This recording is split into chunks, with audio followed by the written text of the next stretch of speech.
Niños arrebatados de las manos de sus padres. Secuestros. Presas que jamás vieron a sus hijos tras el parto. Partidas de nacimiento quemadas. Garzón denuncia un plan preconcebido y criminal por parte del Estado franquista para apropiarse de los hijos de los perdedores, inspirado en el nazismo más puro, al estilo de la dictadura argentina, pero peor. Se cambiaban nombres y apellidos, se borraba toda unión, toda identidad, toda memoria. Según el censo del Patronato para la Redención de Penas, 30.960 hijos de presos estuvieron tutelados por el Estado en la década de los 40. Solo en el año 44, 12.042 niños. Eres una niña muy guapa. Garzón detalla casos: embarazadas de 7 meses fusiladas, otras ajusticiadas nada más parir, o los 100 niños de la prisión vizcaína de Saturrarán. Se los llevaron a hacer un reconocimiento médico y no volvieron. Amenazaron a las madres con matarlas si gritaban. Una de ellas encontró años más tarde a su hija en Valencia, en casa de unos militares. También la Casa Cuna de Sevilla. Por carta el capellán daba instrucciones a los padres adoptivos para evitar reclamaciones. Incluso el arzobispado quemaba todo rastro anterior. Las madres que llegaban a reclamar a sus hijos solo encontraban silencio. La lista de atrocidades es interminable. Garzón pide que se reparen los daños causados a todos esos niños.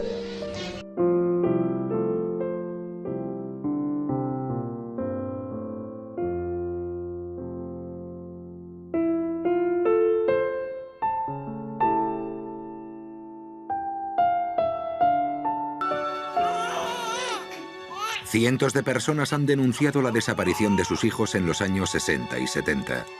Empezó por razones políticas, para depurar España. Y terminó como un negocio de quienes jugaban a ser Dios, cambiando el destino de las personas.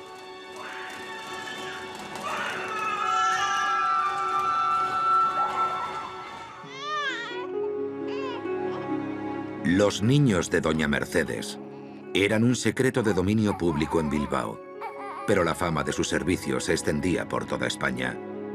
Chicas embarazadas y padres que querían adoptar conocían a Mercedes Serrán de Gras. Mercedes Gras, como le gustaba que la llamaran, utilizando el apellido de su marido, que tantas puertas le abría en la alta sociedad bilbaína. Bien conectada con estamentos eclesiales y jurídicos, fundó la organización María Madre, la fachada caritativa de una red de pisos que acogía a chicas embarazadas que debían dar su hijo en adopción, el fruto del pecado, según la moral de la época. Y eso ocurrió tanto en los pisos de Doña Mercedes como en otros sitios de España. Una red de pisos, residencias de monjas y clínicas, en algunos casos en conexión, en otros no, pero siempre con una misma característica. Unos pocos decidían sobre la voluntad de muchas madres y el destino de los recién nacidos. Son muchas las mujeres que salieron vacías de los pisos de Doña Mercedes. Llamaron a muchas puertas y por respuesta, más vacío y más insultos. ¿Estás loca? ¿Tú nunca has estado aquí? ¿Tú no tienes ningún hijo? ¿No tienes ninguna prueba? Encontrar a aquella añorada criatura era una misión prácticamente imposible, porque toda la documentación fue destruida por el hijo de Mercedes, según él mismo ha dicho en alguna ocasión. En Bilbao todo el mundo conocía a Mercedes, pero nadie quiere hablar de ella. Localizamos a Dora Gras, su sobrina, que nos explica que entre los primos se decía que la tía Mercedes regalaba niños. Seguro que había dinero por medio, no sé cómo decirte, es un negocio de dinero. No podría poner la mano en el fuego, pero yo conociéndole a mi tía, conociendo el ambiente de la época y tal, yo juraría que se chapuceaba. Eso, luego hacían chapuzas, entre comillas, al nacer, yo estoy segura. ¿Hacían chapuzas, perdón? A la hora de registrar o... Sí, cosas de esas, para que no pareciesen que eran hijos naturales. Las embarazadas de Mercedes Gras parían en conocidas clínicas de Bilbao, como la de San Francisco Javier o la de Usparitxa.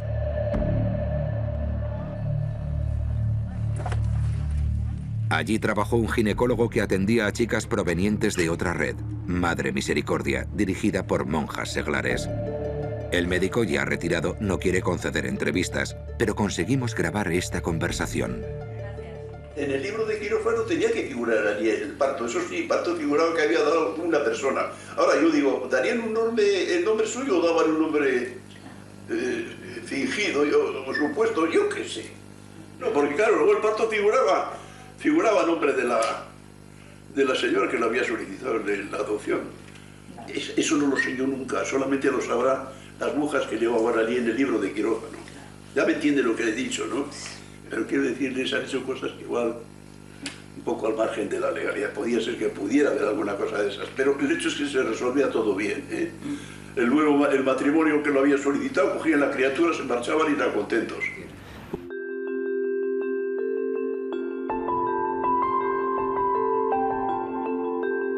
Hasta el año 1999 existió el parto anónimo, una figura legal que permitía que no constara el nombre de la madre biológica en el certificado de nacimiento. La ley, que pretendía proteger la identidad de la madre, acabó siendo un arma de doble filo. Cuando un niño es sustraído de su madre biológica y dado una adopción irregular, no ocurre porque sí. No es un caso aislado. La sociedad ha consentido, por medio de su dejación en las leyes, por su dejación en la estructura administrativa de controles.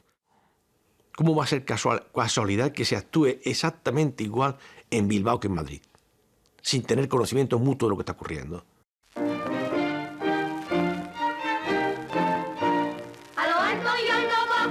El Jardín Infantil de la Sagrada Familia de Santa Cruz de Tenerife, más conocido como la Casa Cuna, era un centro de acogida de niños abandonados y desvalidos.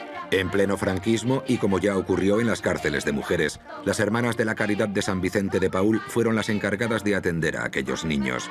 Su fama como centro de adopciones era bien conocida.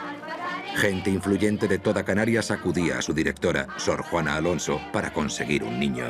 De centro presentado como modélico durante el franquismo, actualmente ha tenido denuncias por abusos físicos y psíquicos a los niños residentes y también por adopciones irregulares como las de Liberia. Sor Juana Alonso, actualmente en otro destino, ha accedido a hablar de ello por teléfono y nos niega taxativamente que se diera nunca a ningún niño en adopción sin el consentimiento de la madre. Yo nunca hice renunciar a una madre de su hijo. Nunca, nunca. Era el niño que realmente no podía conocer a su madre nunca, ni la madre lo reclamaba. Estábamos muy seguros en lo que dábamos. Vale. O sea, si un niño estaba acogido porque la madre estaba enferma o por necesidad, ese niño no se podía dar nunca en adopción. Nunca, nunca. Jamás, jamás. Vale. Ese niño era suyo. Curiosamente, Sor Juana Alonso tenía relación con otra persona dedicada a las adopciones en cuerpo, alma y bolsillo, según algunos. Ni más ni menos que Mercedes Herrán de Gras, la responsable de los pisos de Bilbao. La monja añora los tiempos en que las adopciones estaban menos controladas por la administración. Conecté con una señora, se encargaba de las madres solteras. Y si yo le pedía que tenía algún compromiso, digo, mira, que es una familia buena, y me daban de vez en cuando algún niño. Una señora de Bilbao, me dice. Ya. Debe ser Mercedes Gras, quizás, ¿verdad?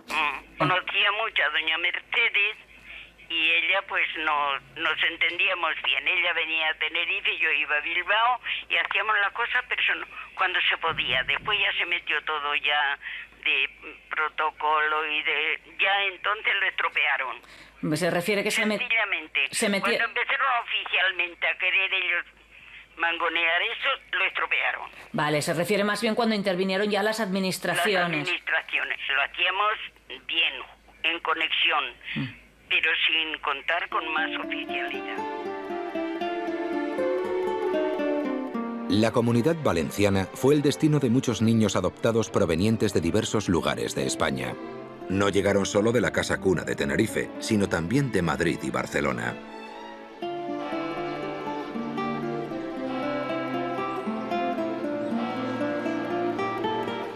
En Monforte, Alicante, más de una docena de niños llegaron gracias a las gestiones del párroco del pueblo. Nuevamente interviene una orden religiosa. En este caso, las Siervas de la Pasión, a través de la Casa Cuna de Valencia, que si no tenía niños disponibles, los buscaba entre su extensa red de hogares para mujeres embarazadas.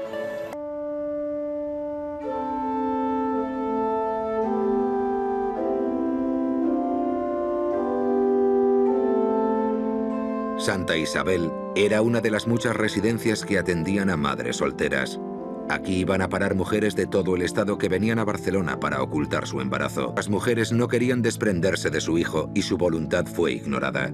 Santa Isabel acabó siendo un verdadero centro de adopciones con fama en Barcelona y en el resto de España.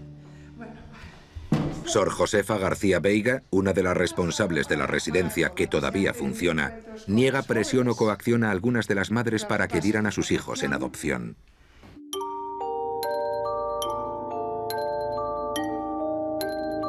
Las Siervas de la Pasión nos insisten en que hacían lo imposible para que las madres no tuvieran que desprenderse de sus hijos, pero lo cierto es que del Hogar Santa Isabel de Barcelona surgieron muchas adopciones. Y algunas con la participación directa de Sor Josefa García Veiga, aunque ella lo niega.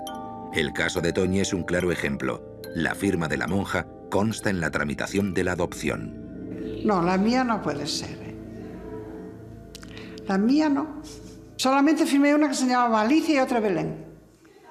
Mira, fíjate si me recuerdo de los nombres. Ante estas personas que dicen que de algún modo el Hogar Santa Isabel se pudo beneficiar económicamente de estas adopciones, ¿usted lo niega? No. Otro gallo nos cantaría. Nosotros no podemos romper un pacto, no sé cómo decirte, hecho con esa madre. Primeramente que no estamos seguras, ¿comprendes? Y segundo, que yo tampoco... Es que no me entra en la cabeza ya desvelar nada. Te lo digo de verdad. Las clínicas Lourdes y San Cosme y San Damián de Barcelona fueron escenario del nacimiento de muchos bebés en los años 60 y 70 que no siempre permanecieron con sus madres biológicas. Muchas adopciones de niños nacidos en estas clínicas fueron tramitadas por un personaje clave en las adopciones que se hacían en Barcelona. Se trataba de Josep Figueras, creador junto con su esposa de la obra familiar de adopción José Figueras. Los Figueras tenían largas listas de padres de toda España e incluso del extranjero, que esperaban ansiosos y dispuestos a lo que fuera para poder adoptar un niño recién nacido. Josep Figueras asignaba a una madre gestante y su criatura a una pareja de la lista de espera. De estas cosas no se hace publicidad, no salen las páginas amarillas. Pero en aquel momento había el boca a boca, el hacer las cosas bien hechas. La gente venía y decía, sabemos que aquí se trata a la gente con humanidad.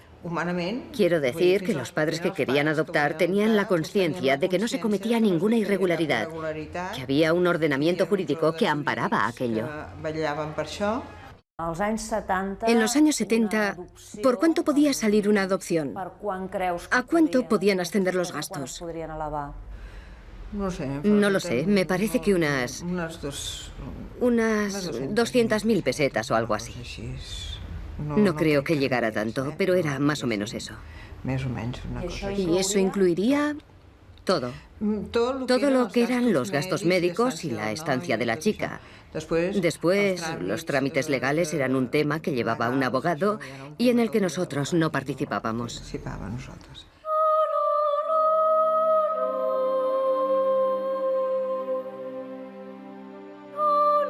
Algunos padres que acudían a la Fundación Figueras recibieron un papel con unas referencias orientativas del coste de la adopción.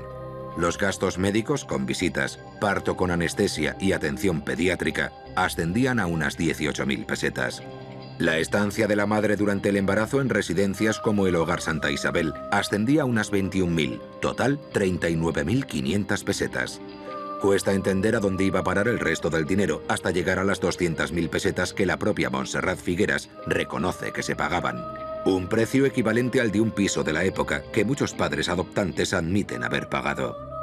Que algunos afectados actualmente sí que dicen pues que sí, donde intervino el señor Figueras habrían habido unas cantidades de dinero bastante importantes que quizás... Es eso lo que nos decían, pero él decía que era para el hogar y al hogar no llegaba nada.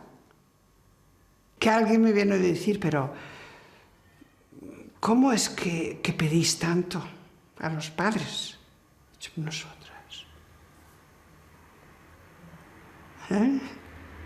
Dice, sí, el señor ese está pidiendo para la... Entonces yo lo primero que hice es informarme a ver si aquí venía algo. ¿Comprendes? No lo habían recomendado como una bella persona, yo no voy a pensar lo contrario, pero el dinero es tan feo.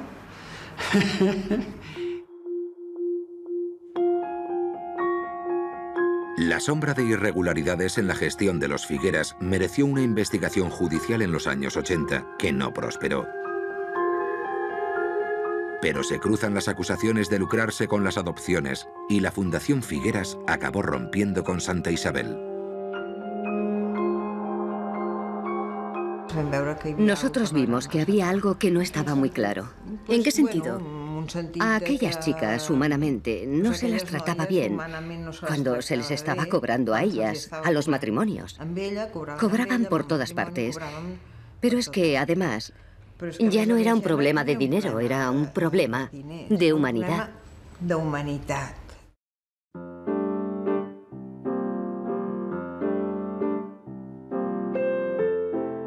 Afortunadamente, la mayoría de adopciones de la época se hicieron de forma correcta.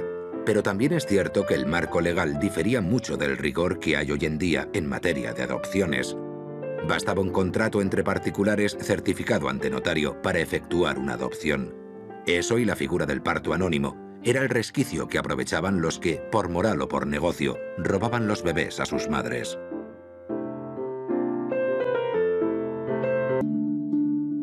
Este documento de la Casa Cuna de Sevilla demuestra la vulnerabilidad de las madres. El sacerdote reconoce que la madre biológica quiera recuperar a su hija y da instrucciones precisas a los padres adoptivos.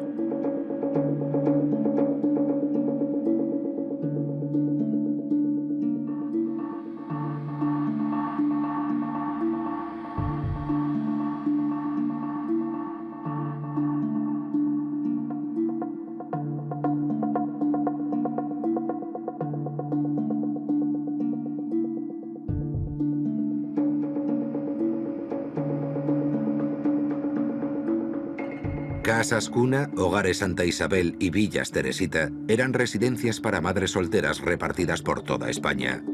Los centros estaban estrechamente relacionados entre ellos para suministrar un recién nacido a unos candidatos a padres adoptivos.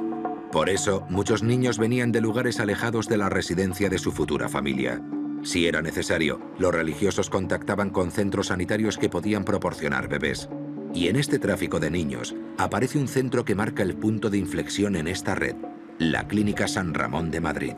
En esta clínica, decenas de matrimonios han denunciado un terrible engaño. Les dijeron que su hijo había muerto durante el parto, mientras se amontonan las sospechas de que el bebé fue robado y dado en adopción. El doctor Eduardo Vela saltó a los medios de comunicación a principios de los años 80 como presunto implicado en una red de tráfico de recién nacidos. El director de la Clínica San Ramón negó cualquier implicación, pero el centro cerró tras las acusaciones de tantos padres que sospechaban del robo de su bebé, así como de trabajadores de la clínica. La revista Interview publicó en diciembre de 1981 3 impactantes reportajes sobre el caso. Estaban firmados por la periodista María Antonia Iglesias. El tinglao estaba montado sobre la complicidad, sobre el silencio de ambas partes. Todo eso era un tinglao que el famoso doctor Vela, la Clínica San Ramón y la monja organizaban un entramado presuntamente legal, de manera que incluso los niños quedaban oficialmente inscritos. Los partos eran pues partos complicados, de gente que tenía problemas, de gente que quería soltar el niño cuanto antes, incluso partos precipitados, anticipados. Pues nacían algunos muertos o con taras. Y claro, un niño con tara, eso no es vendible, no es negocio. Entonces acababan en el congelador. Bebés muertos en una cámara frigorífica. Una práctica terrorífica que empleaba esta red para hacer creer a las madres que sus hijos habían muerto. El fotógrafo Germán Gallego, compañero de María Antonia Iglesias, se coló una noche en San Ramón y pudo realizar unas impactantes fotografías de este macabro negocio. Yo llegué allí al contacto que María Antonia me había puesto, que supone que denunciaban gente de dentro, y entonces que era la clave porque para las fotos, para documentar ese tema.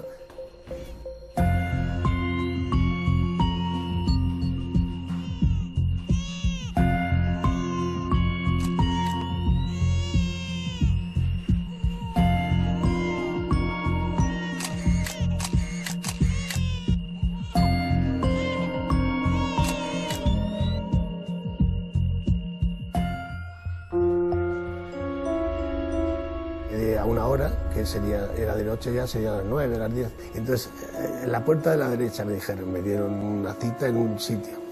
Yo entré a la puerta de la derecha, como las películas de Gaster.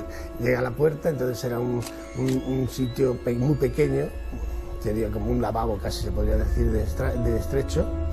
Y entonces había una especie de grifo y lavabo, y luego unos armarios que eran como congeladores.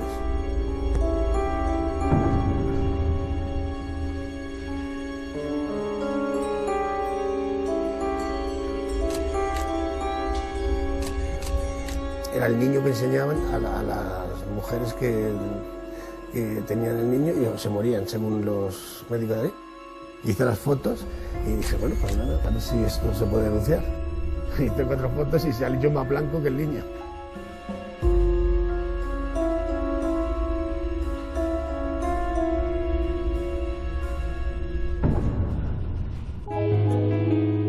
Este documento gráfico exclusivo nos permite saber cómo era el interior de este sanatorio maldito.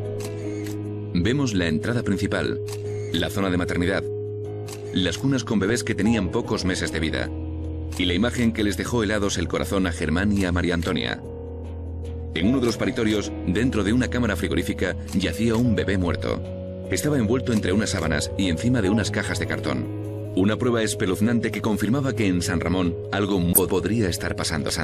Aquí tenían un niño en la nevera. Eso demostraba que tenían uno por si alguien quería verlo. Enseñarlo. Alguna madre que dijera, a ver, yo quiero ver, con que esté muerto quiero verlo.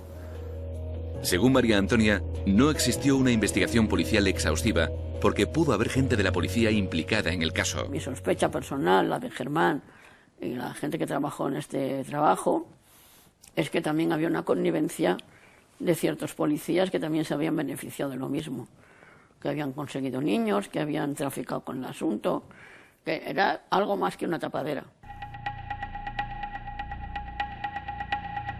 La operación policial que se abrió para investigar San Ramón no prosperó. Los afectados sospechan que hubo presiones por parte de miembros influyentes de la judicatura, que eran a la vez miembros de la Asociación Española para la Protección de la Adopción, la EPA. Esta entidad, presente en la adopción de muchos afectados que han denunciado irregularidades, trabajaba estrechamente con un personaje clave de la trama madrileña, la monja de la Caridad de San Vicente de Paúl, Sor María Gómez Balbuena. Madres biológicas e hijos adoptados la acusan de intervenir en adopciones poco claras. Salud Tapia y Javier Baranda realizaron una interesante investigación periodística en 1980 que demostraba la existencia de lo que calificaban irónicamente de mafia buena. En aquel momento, Sor María no tenía problema en reconocer su implicación en las adopciones. Sor María Balbuena nos contó que tenían un piso donde llevaban a las chicas hasta que daban a luz. Tenía una colección de gente que con buen colmillo y con una cierta psicología se acercaban a las estaciones de tren y se paseaban por la estación. Entonces, lógicamente, ellos detectaban inmediatamente cuando bajaba del tren, alguna mujer, alguna chica, ya fuera embarazada o ya fuera con cara de preocupación. Rápidamente se la llevaban, hablaban con Sor María o con la persona de turno, la llevaban a uno de los pisos que tenían preparados. Pues era toda una cadena en la que el único objetivo era el dinero. Yo he visto a unos padres, supuestamente los padres de aquella criatura, salir por una puerta, meterse en un coche, mientras a esta mujer la engañaban diciendo que fuera por la otra parte, por otra puerta, gritando y desesperada porque ella había ido a recoger a su niño, que no lo daba de ninguna manera. Eso estaba ocurriendo. En todos los hospitales estaba ocurriendo. Lo que pasa es que aquello se silenciaba. En pleno centro de Madrid y junto a la Clínica Santa Cristina, donde Sor María Gómez Balbuena tenía su fuente de adopciones, se encuentra la maternidad provincial. Este gran centro hospitalario de la calle O'Donnell está también en el punto de mira de muchos afectados.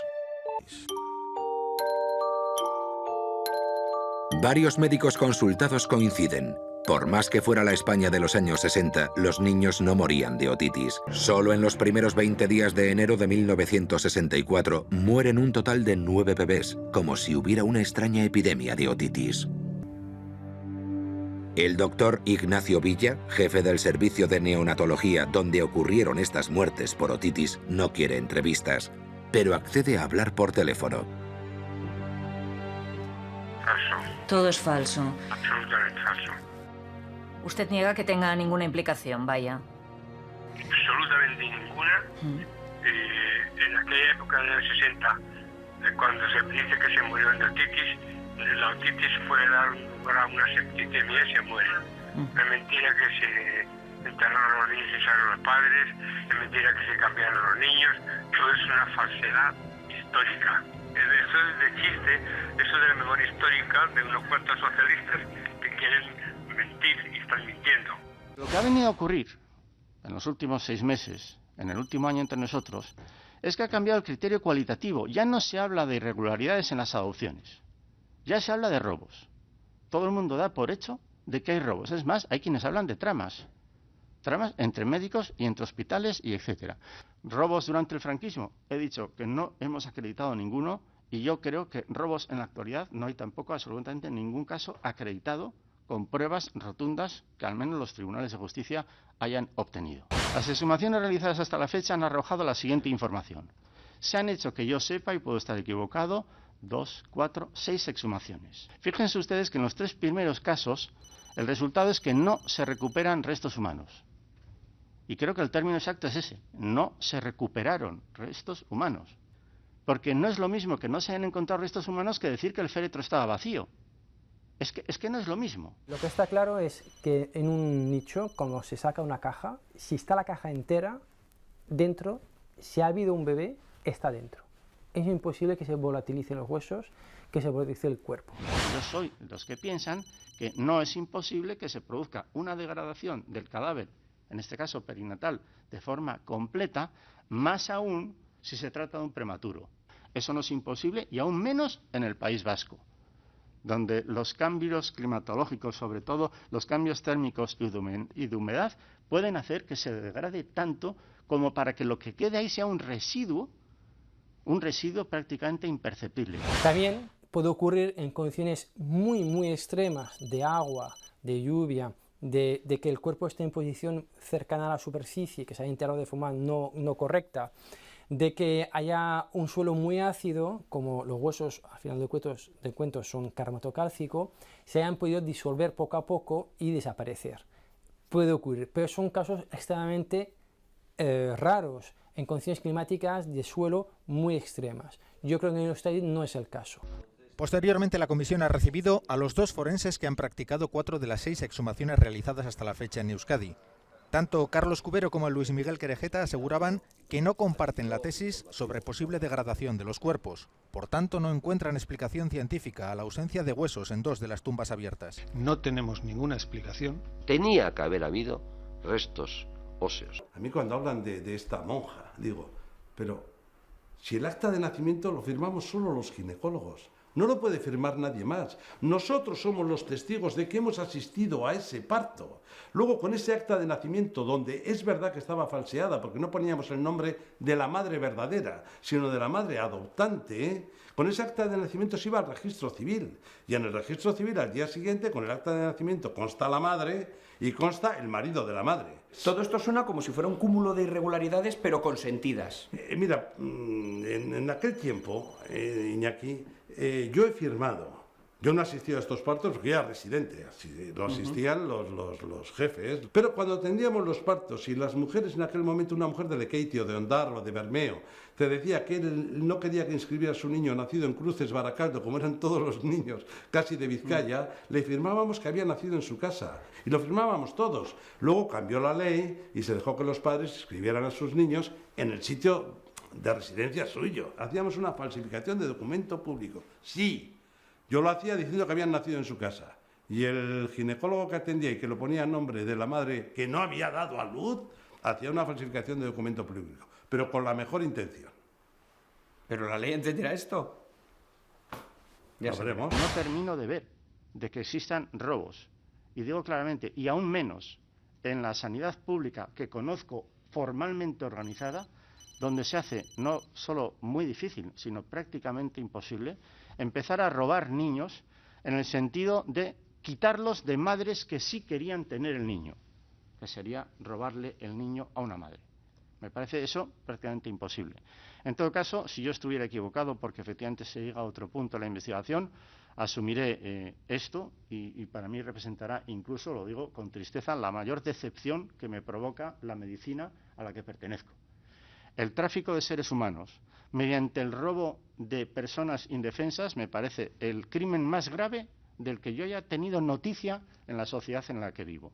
La sustracción de un menor, la inscripción de un menor como hijo propio sin serlo, es un delito que no prescribe. Porque entiendo que es un delito de los llamados de lesa humanidad, porque afecta a un derecho humano, propio, personal e intransferible.